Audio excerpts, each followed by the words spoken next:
In the silent, unending dark of deep space, aboard a warship carved from a hollowed asteroid, the last 35 divine vein experts gathered. Their forms, projected as holograms, flickered with contained rage. They were the survivors, the sovereigns of galaxies, and they were utterly humiliated. From the heart of a neutronium dreadnought, a voice like grinding worlds echoed. It was Overlord Khan, a being of compressed dark matter, his form a man-shaped void. 6 of our number, he began, the words rumbling through the chamber, were sent back broken. Not killed broken, made into examples. By a single being from a primitive world. Explain to me how this is possible. The crystal matriarch, her crystalline form scarred but healed, shimmered. I have told you, Overlord. He is of the extreme core, the forbidden's path. His foundation is denser than ours. His will is absolute within his domain. We underestimated him. The Pyre Lord, a being of unstable, flickering flame, pulsed erratically. Underestimated? We were slaughtered. And even then, he held back. He could have ended us completely. He wanted us to carry a message, and you carried it. Khan's voice boomed. Now, we must decide our response. Do we retreat and admit our defeat to 50 galaxies? Do we attack again, this time with all 35 of us? Or do we adapt? A new voice, ancient and cold, cut through the tension. It came from a being wrapped in chains of solidified law, the Chain Sage. Adaptation is wisdom, he said, his tone chilling. The extreme core is a myth because it is a suicide path. That he survived it means he is not merely powerful, he is anomalous. We cannot defeat him with brute force alone. We must understand him, and to understand him, we must observe him. I volunteer to descend, not to fight, to watch. Overlord Khan considered this. And if he kills you? A cold smile touched the Chain Sage's lips. Then we learn from my death. Either way we gain data. That is the only path to victory against the unknown. Back on Earth, at Camp Dawn, 12 hours had passed. No one had slept. The camp was shrouded in an eerie quiet, a world holding its breath. The mountains stood silent. The gate glowed serenely. And above, the alien fleet hung in the sky like a crown of thorns, a constant, terrifying reminder. Maya stood beside Lorenzo, her gaze fixed on the heavens. What are they doing up there? She whispered, her voice tight with exhaustion and fear. Why aren't they attacking? Lorenzo's expression was grim. They're afraid. That's the only explanation. 35 gods afraid of one man.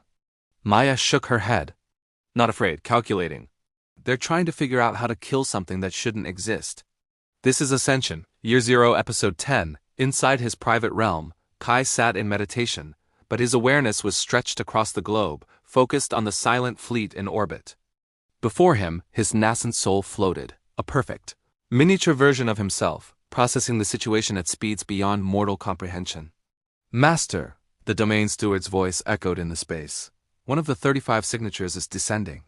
Its power level registers at the 11th anchor, 10th minor step, the peak of the divine vein realm. However, its energy signature is contained. Defensive. It is not preparing for combat. Kai's eyes remained closed. An observer. Learn my patterns, my weaknesses. Will you permit this? The steward asked. Kai opened his eyes, a small, knowing smile touching his lips. Let them watch. Let them learn. What they learn will only increase their fear. But first, Steward, you mentioned previously the realms beyond the 9 mortal anchors. Explain them to me. If I'm to face beings like this consistently, I need the full map. Acknowledged, the steward replied. Compiling the divine transformation stages, the realms that govern existence beyond mortality. A breathtaking holographic display erupted around Kai, a towering pillar of light divided into glowing segments. Master, the steward began, its voice taking on a lecturing tone. You have mastered the 9 mortal anchor realms and achieved the Forbidden's extreme core, but the path extends far beyond. After the nascent soul realm comes the 9th, the clarity soul realm. It's optional, a stage where the soul is refined to absolute transparency, removing all bias and distortion. A perfect lens for perceiving truth. Next is the 10th realm, soul transformation. The nascent soul matures, able to act independently of the body and project across vast distances. Soul-killing attacks that bypass all physical defenses become possible here. Then the 11th, the divine vein realm. This is the realm of the beings in orbit. Their energy channels connect directly to cosmic sources, making them self-sustaining. They are walking stars, connected to the universe's power grid. Kai nodded. So they can't run out of energy. Precisely, the steward confirmed. But you have demonstrated that density of energy matters more than volume. Beyond this is the 12th realm, divine territory. Here, a cultivator's will manifests a domain where their personal laws override reality. The rememberer who visited you is of this realm. Your pocket realm is a separate, created space. A divine territory is imposed upon the external world. One is a house you built. The other is the world acknowledging you as its landlord. The display continued upward. The 13th realm is territory fetal, where the territory itself develops a consciousness. The 14th is ascension, true apotheosis, where death of the body is a mere inconvenience. The 15th is a special forbiddance realm, limit ascension transcendence. Survivors of this path exist partially outside causality, able to perceive and choose favorable timelines. At the 16th realm, essence refinement, one purifies their core I, removing fear, doubt, even memories. The 17th is Tao initiation, where your chosen path awakens and begins to teach you. The 18th is another special realm, extreme origin Tao, granting authority over all who follow similar paths. The 19th, supreme original realm, anchors the cultivator across all timelines. The 20th, law embodiment, is where the cultivator becomes a living law of existence, like gravity. The 21st punishment immortal realm grants authority over cosmic justice. The 22nd, another forbiddance realm, limit refining immortal, grants immunity to all forms of erasure. Then come the emperor realms. 23 emperor human, the ideal of human potential. 24 emperor holy, the standard for all holy concepts. 25 emperor king, authority over sovereignty itself. 26 the special supreme emperor realm, the apex of all hierarchy. And 27 heavenly emperor realm, authority over celestial order itself. Kai listened, his mind reeling.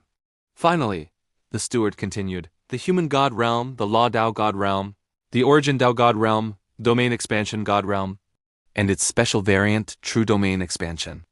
And at the peak, the 33rd realm, God Venerable. At this level, existence itself acknowledges you as a necessary pillar of reality. This is all I can tell you at the moment. Unless you break through to the clarity soul realm, I will be able to tell you some secrets of existence to some degree, without you being struck by erasure lightning. Kai let out a slow breath, his eyes wide with a mix of awe and fierce determination. 33 realms, 33, and I've barely touched the 11th. And the secret of existence. Your path is unique, Master, the steward stated. Your extreme core grants you combat performance far exceeding your nominal realm. I calculate you can defeat any divine vein expert with tactical engagement. You can contend with beings in the divine territory realm up to the 4th minor step. Beyond that, survival would be the best possible outcome. Kai processed this. So the observer descending now peak divine vein I can handle. But the divine territory beings, the rememberer warned about, they're right at my limit. Correct, the steward confirmed. And some may be beyond your limit entirely. The chained sage, descending now, will be educational, but he is not the true threat. Kai stood up, rolling his shoulders as a fierce light ignited in his eyes. A challenging grin spread across his face. Then let's go to school.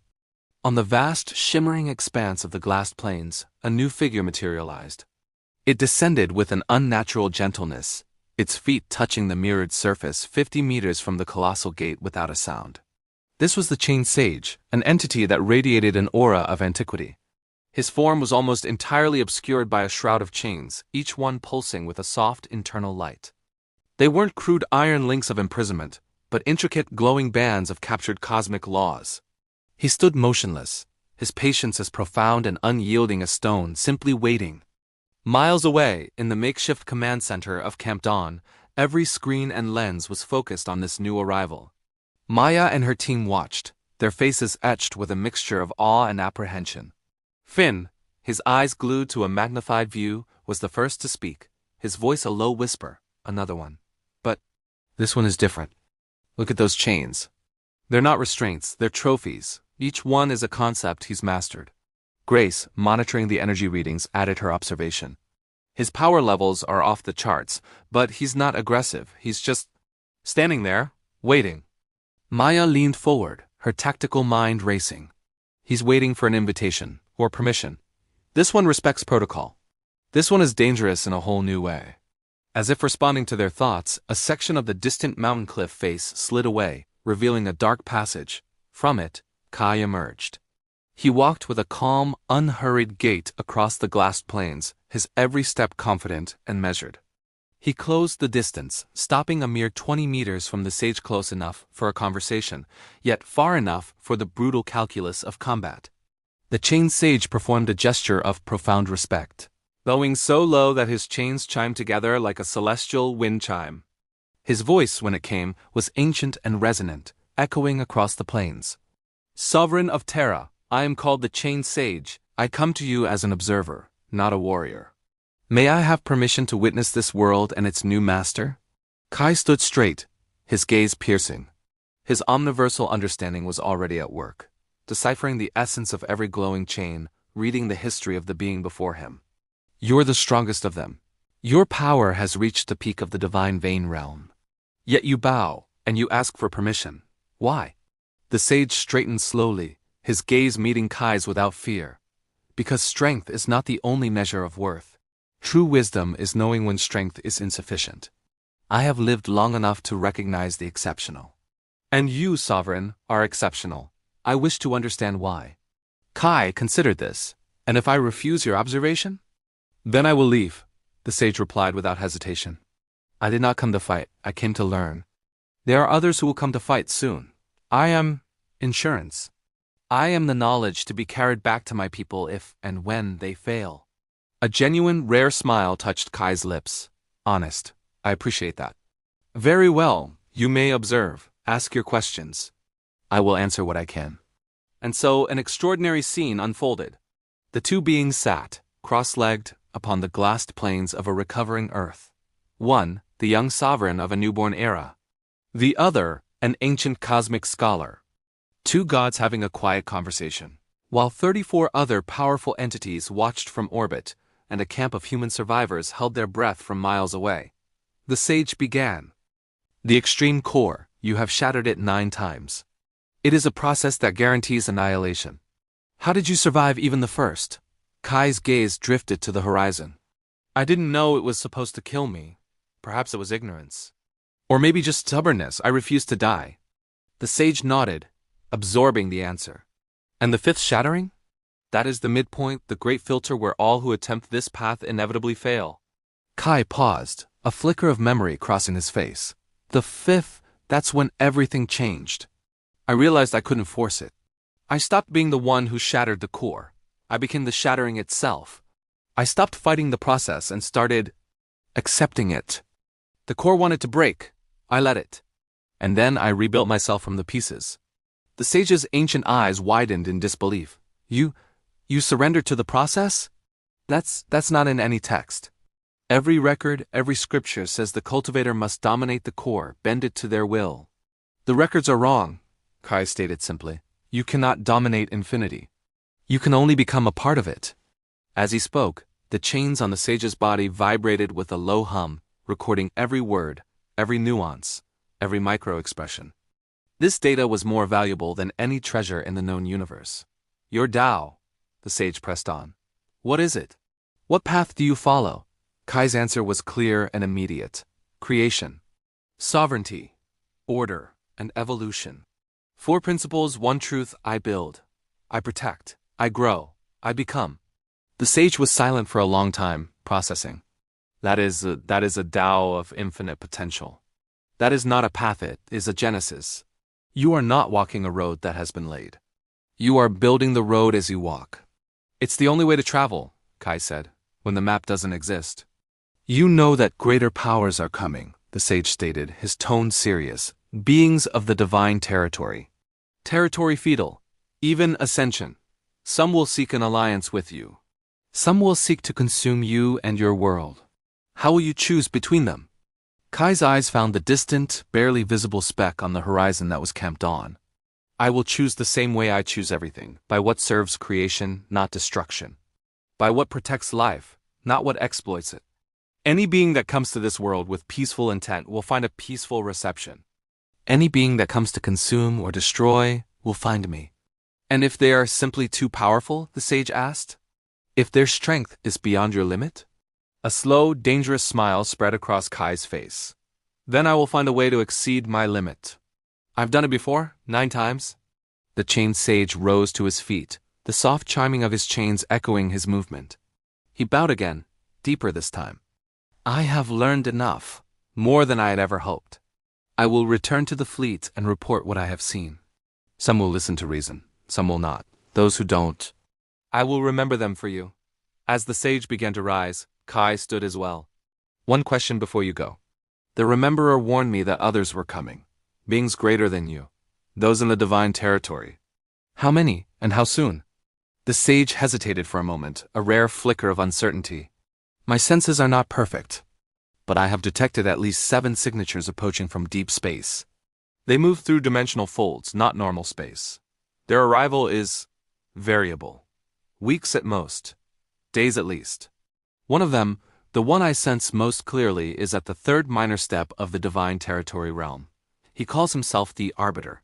He travels the cosmos and judges worlds, deciding which deserve to exist and which should be erased. He will be your first true test. And if I pass his test? Kai asked. Then the others will take notice. Some will desire an alliance. Some will be driven to conquest. But all of them will want to understand how a being at the nascent soul level, even one with a 9-shattered extreme core, could defeat a divine territory arbiter. Thank you, Sage, Kai said, a note of sincerity in his voice. For the warning and for the respect you've shown this world. Respect is earned, Sovereign, the sage replied. You have earned mine. I hope we meet again, under better circumstances. With those final words, the chained sage ascended, his form dissolving into a column of pure light that shot into the heavens and vanished. Kai watched him go, the smile gone from his face, replaced by a look of grim determination. He then turned and began the long walk back to the mountain. Back at Camp Dawn, the team was in a state of shock. Lorenzo stared at the empty plane on the screen, his mouth agape. They just talked. For hours. And then the chain guy left, peacefully. Maya's expression was grim as she processed the implications. That wasn't an enemy, Lorenzo. That was a diplomat, a scout. Which means the real enemies are still up there, watching, and now they are learning from everything he just learned. Finn looked over at her, his face pale. What did he learn? Maya's gaze was fixed on the screen, on the solitary figure of Kai walking back toward the mountain. He learned how to kill him, she said softly. Or he learned how to avoid trying. Either way, we just became the most watched planet in 50 galaxies. The alien fleet still hung in the sky, smaller now, a distant but chilling reminder of the battle that had raged just yesterday. At Camp Dawn, the rising sun cast long shadows across the main square where 300 survivors had gathered. They stood in huddled groups, their faces etched with exhaustion, but their eyes, fixed on the makeshift platform, held a flicker of hope. Maya stood there, her voice clear and steady as she addressed her people. I'm not going to lie to you, she began, her gaze sweeping across the crowd. We're not safe. The things in the sky are still there. I'm sure more are coming, but we're also not alone. She raised her arm and pointed towards the imposing mountain that loomed over them. There is something in that mountain, someone. Yesterday he fought 6 gods and sent them back broken. He talked to a 7th and sent him back, thoughtful. Maya paused, letting her words sink in. He could ignore us. He could let us die, but he doesn't. Every single time something threatens this world, he walks out of that mountain and stands between us and it. A man's voice, rough with fear and dust, cut through the quiet murmur. What does he want from us? Maya's expression was somber. Nothing. And that's the terrifying part. He doesn't want worship. He doesn't want slaves or resources. He just protects, because this is his home. And we're part of it. Another voice, a woman this time, trembled as she asked, Then, what do we do? We survive, Maya declared, her voice ringing with newfound strength. We rebuild. We become worthy of his protection. We stop being victims and start being neighbors, partners. Not in power, we'll never match that, but in purpose. We build a civilization here, under his shadow, that he'll be proud to protect. The crowd's murmurs slowly transformed into a cheer. Not one of triumphant victory, but of gritty, unyielding determination. Inside the mountain realm, Kai watched the scene unfold on the steward's projection. His face was a mask of neutrality, but deep within him, his nascent soul offered a faint smile. "They have chosen you as their protector, Master." The domain steward's voice echoed in the chamber. "Unofficially, unconsciously. They look to you as a guardian." "I don't want worship," Kai stated, his eyes fixed on the determined faces below. "I want survivors. I want builders. I want people who look at a sky full of gods and decide to plant crops anyway." "Then you may have found them," the steward replied. "But Master, I have been analyzing your future path. The beings who are coming, the divine territory realm and beyond, they will not be deterred by mere demonstrations of power. You will need to grow, significantly." "I know," Kai acknowledged, his thoughts turning to the sage's grave warning. "The arbiter, at the third minor step of divine territory, is at my current limit. If I face him now, it could go either way." "Precisely," the steward confirmed. "Which is why I recommend a strategic shift. Your current cultivation focuses on internal refinement. But to face beings who project their will outward as territory, you must learn to do the same. Your next breakthrough should be to the divine territory realm itself." Kai's eyebrows rose. "That's a leap. From nascent soul to divine territory? I'd be skipping multiple realms." "Your path has never been conventional, Master," the steward reminded him. "The extreme core has prepared you for this. Your foundation is dense enough to support the weight of a territory. And when you achieve it, the possibilities expand exponentially." Kai grew thoughtful, the idea taking root. "A territory, my own domain projected onto reality. I could protect more than just this mountain. I could protect the entire planet." "Exactly," the steward affirmed. "And with your creator of realms trait, your territory would not be merely imposed, it would be built. Permanent, evolving, a living extension of your will." Kai's gaze returned to the projection of the camp, to the people who were now celebrating not a victory, but a future. "They need more than a guardian who hides in a mountain," he murmured. "They need a world worth living in. This planet is scarred. Dead soil, toxic air, monsters everywhere." "You could change that," the steward said. "When you achieve divine territory, your influence will extend across the globe. You could heal the land, purify the air, create sanctuaries. But first, you must break through." "The arbiter is coming," Kai said, a grim finality in his tone. "Days, maybe weeks. I need to be ready." "Then we begin immediately," the steward declared. "But Master," the camp's leader, Maya, has requested a sign. Something to confirm that you acknowledge their existence. It would strengthen their resolve, help them survive while you cultivate. A small, rare smile touched Kai's lips. "A sign. What do you suggest?" "Perhaps a garden. At the edge of the camp. A place where your energy can nurture growth. A physical reminder that they are not forgotten. A seed of what this world could become." Kai extended his hand toward the projection. From the mountain, a gentle stream of cosmic light flowed, not a beam of destruction, but of pure creation. It touched the barren ground at the camp's edge, and in an instant, a garden erupted into existence. Fruit trees, heavy with glowing produce, shot up from the soil.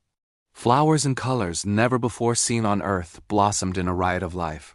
Crops that could feed the camp for generations swayed in a breeze that carried the scent of renewal. The entire garden pulsed with a faint life-giving energy, a tiny piece of Kai's realm, gifted to the world. But Kai wasn't finished. He closed his eyes, his focus intensifying. The cosmic creator of formations trait activated on an unprecedented scale. Deep beneath the camp, invisible and silent, complex formation began to weave itself into the planet's crust, the seed of a planetary defense matrix, dormant, waiting for its master. And at its heart, a single key, a crystal that only one person could hold. Back in the newly formed garden, a crystal of pure rainbow light materialized in the center, floating gently above the ground. It pulsed with a soft, welcoming glow. The people of Camp Dawn gasped. The sound turned into a cheer, which then gave way to tears of overwhelming relief and joy.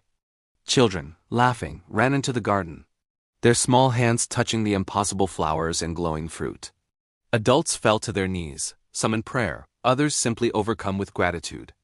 Maya found herself drawn to the floating crystal, an inexplicable pull guiding her steps. As her hand reached out and touched its smooth surface, knowledge flooded her mind, Not words, but pure understanding. This was the key. The control interface for protections yet to come. She was the steward now, the bridge between the sovereign and her people. "Thank you," she whispered, tears streaming down her face. "Whoever you are, thank you for trusting us." She turned to face her people, the crystal now orbiting her wrist like a bracelet of living light. Her voice, strong and resonant, carried across the camp. "He has given us a sign, a garden to feed us, a key to protect us. We are not just survivors anymore, we are his people. His stewards of this world. Let's make him proud." This time, the cheer that rose was different. It was filled not just with relief but with purpose. 300 souls standing in a garden of cosmic creation, finally believing that the future was a thing worth building. Inside his realm, Kai watched, his expression soft. The domain steward's voice was warm. "The key is placed. Maya will protect it until you return. And when you achieve divine territory, Master, you will be able to do so much more." "When I break through to divine territory," Kai vowed, his gaze resolute, "I won't just protect this camp. I'll heal this entire world, every scar, every wound, every poisoned land. And I'll build the defenses that will make the gods think twice before approaching." "And your realm?" the steward asked. Kai looked around his pocket paradise, the valley, the lake, the home he had built. "This was my cocoon. When I emerge as divine territory, this realm will expand. Not just a valley, a planet, a world within my world. And at its center, my divine territory, the heart of everything I build." "The future is vast, Master," the steward noted. "But first the arbiter comes." Kai nodded, turning away from the celebration and toward his meditation platform. "Then we prepare. Begin the breakthrough protocols. Divine territory realm, here I come." The siege begins. 34 divine vein remain in orbit. Will they ever attack? Vote, attack soon or wait forever. The garden of the sovereign grows. What should Maya name it? Comment your ideas. The greater powers approach divine territory is next. Subscribe for episode 11.